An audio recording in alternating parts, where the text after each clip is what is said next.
Hi guys, it's Petal here. Thanks for tuning in to another video. So if you recall from the last video, or you can check out the last video, you'll see where we got into carnival for the first time and we lost all the money and we failed miserably. Alright? So when I failed that Ash Thursday, right, I woke up and I checked and I only had like $400 to my name.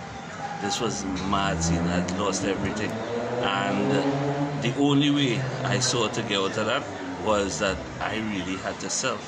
You know, I mean, a normal person might just say, hey, let me go and just get a job and crack back. But I decided that, you know, the only way out was through sales. And I made up my mind to go hard at it. So what I'll do is every day, I'll get up in the morning around 6, leave home my meal by 7, go across to my dad, do a little work on the computer, whatever, prepare myself for the day. And then from 10 out on the road till generally I'll reach back somewhere between 4 and 5 every day, right? And after when I reach back at 5, then from then I start changing my clothes and I prepare and I go and I start to print from whatever time till around 10, 11 in the night, and then go home, sleep, get up, come back the next day. Right? In terms of doing sales, it's the same process. All you have to do is every day I organize a different area we go in and target and get more sales, increase, you know, expand the customer base. And also, I mean, because at the time plastics was kind of now coming on stream, you know, in a bigger way, in the sense that Sunday Light had now started to come into the business in a big way. And what Sunday Light was doing for plastics was that previously the only printed plastics you could have you used to have to order like 20,000 bags or whatever, right? But when Sunday Light came on board, they were offering like 2,500, and that started to, and it's a good quality bag too, you know. So anyway, started to get a little pressure. Customers saying they're going to use the plastics, whatever. But anyway, we push on, went on, and eventually I built back up the business, and we, at that point, brought in a 40-foot container of goods. Remember, in the 40-foot container now, the whole house was rammed with bags, wall to wall, right? And I mean, this is my father's home, eh? So it was a little uncomfortable for him. So then we decided, seeing that, you know, with pressure, we need to get a place outside of the house to operate the business. And that is when we started looking for spots, and I picked up the phone a day and called a number in the papers with regards to a place down in Diamondville Industrial Estate.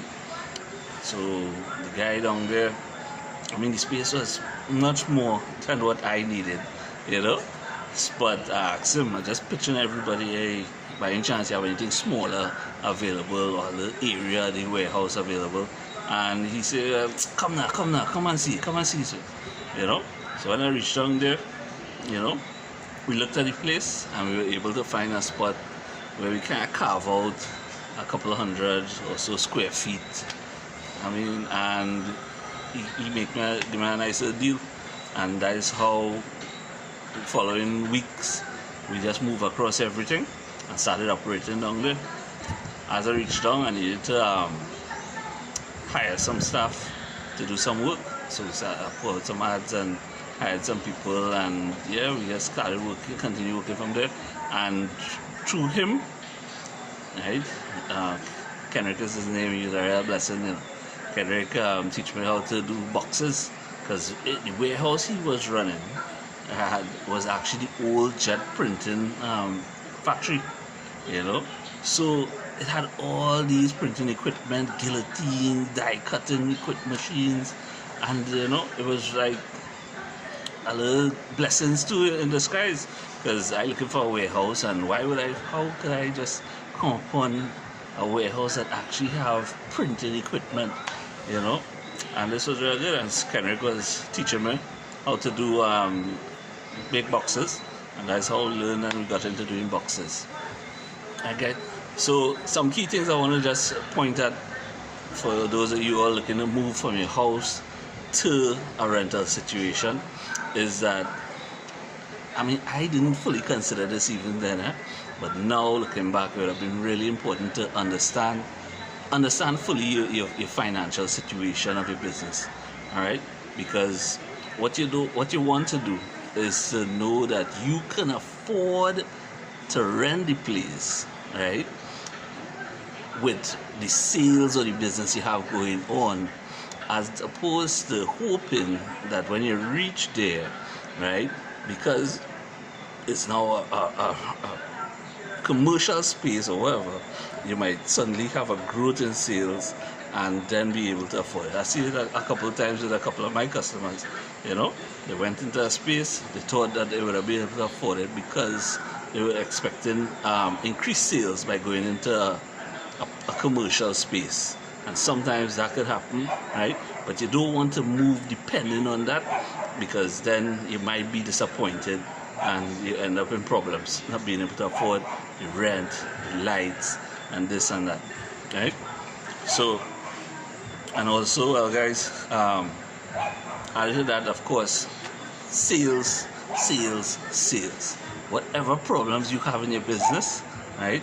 Understand that sales will solve it, right? Increase your sales and push and make more money. Now, I guess that's an overgeneralization, Sales will solve most of your problems, right? But you have to also, obviously, you may have deeper problems that with your accounting and that kind of stuff. But if you're really back against the wall, I always say, once you could look up, you could get up. And once you can get up, you can hit the road and do some sales. So thanks again for tuning in, guys. Have a good day. All right, look out for the next video. Hit me a subscribe below. Thanks, bye.